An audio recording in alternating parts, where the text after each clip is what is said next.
Je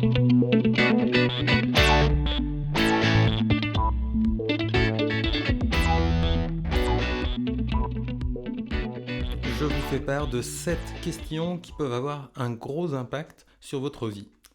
La première question qu'il faudrait se poser régulièrement, ainsi que les autres, c'est: sur quoi ai-je changé d'avis cette année? Alors considérez toujours vos changements d'avis comme une révision de vos connaissances, comme une mise à jour logicielle qui va améliorer vos connaissances et votre perception de la réalité.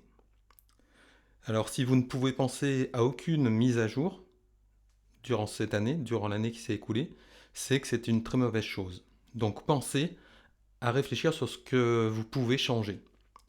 Deuxième question importante: qu'est-ce qui a créé de l'énergie cette année? Qu'est-ce qui m'a permis d'être plus actif, d'avoir plus d'idées, d'avoir plus d'envie cette année? Donc vous pouvez passer en revue les personnes que vous avez rencontrées, les livres que vous avez lus, les vidéos que vous avez regardées ou les films, etc. Donc faites une revue de tout ça et essayez de trouver quelles ont été les choses qui vous ont permis d'avoir de nouvelles idées, d'avoir de nouvelles envies. Troisième question: quelle est l'énergie principale qui a agi ces derniers mois sur ma vie? Alors, quelles sont les activités, les personnes, les projets, les lectures, etc., qui peuvent avoir eu une influence positive sur votre vie? Quatrième question, il faut se le demander, ça aussi: quelles étaient les personnes ou les choses qui ont ralenti mon activité, qui m'ont fait perdre du temps? Quelles étaient les ancres de ma vie? Qu'est-ce qui m'a ancré sur place et m'a empêché d'évoluer correctement? Alors les ancres de bateau sont des personnes qui retiennent votre potentiel, hein.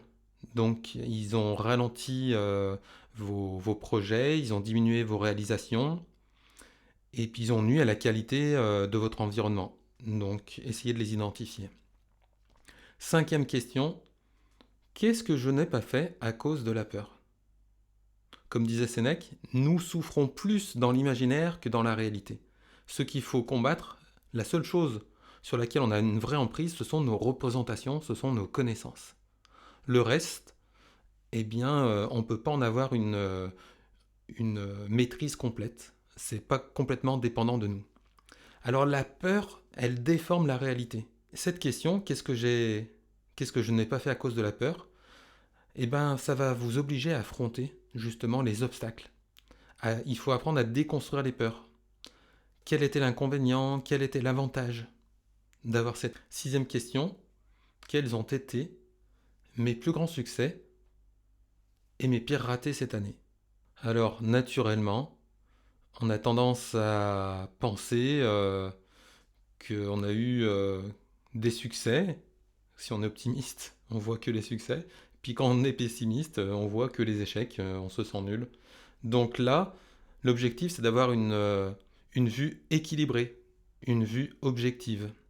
Donc il faut écrire vos succès, vos échecs, et voir s'il y en a la même quantité. Il faut d'essayer d'en trouver la même quantité.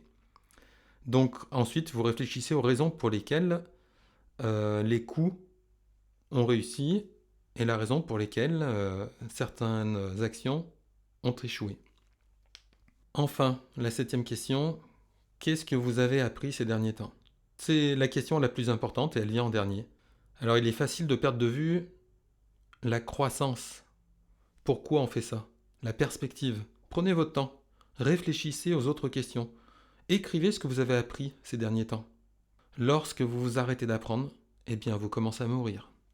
Alors toutes ces choses, vous pouvez en tirer plus de profit si vous le faites régulièrement, hein. Par exemple, si vous demandez ça tous les mois ou même chaque semaine, eh bien après ça va devenir comme une habitude, une bonne habitude. Vous allez le faire naturellement et vous pourrez mieux analyser les situations qui se présentent à vous ou les situations dans lesquelles vous vous trouvez. Et puis, ça, vous pouvez le faire, c'est un chemin qu'on peut faire personnellement, mais on peut le faire aussi en groupe, hein, dans une entreprise, dans une association, dans une école, un groupe d'étudiants, un groupe de professeurs. Alors, si vous faites cet examen chaque semaine par exemple, ça va devenir une habitude.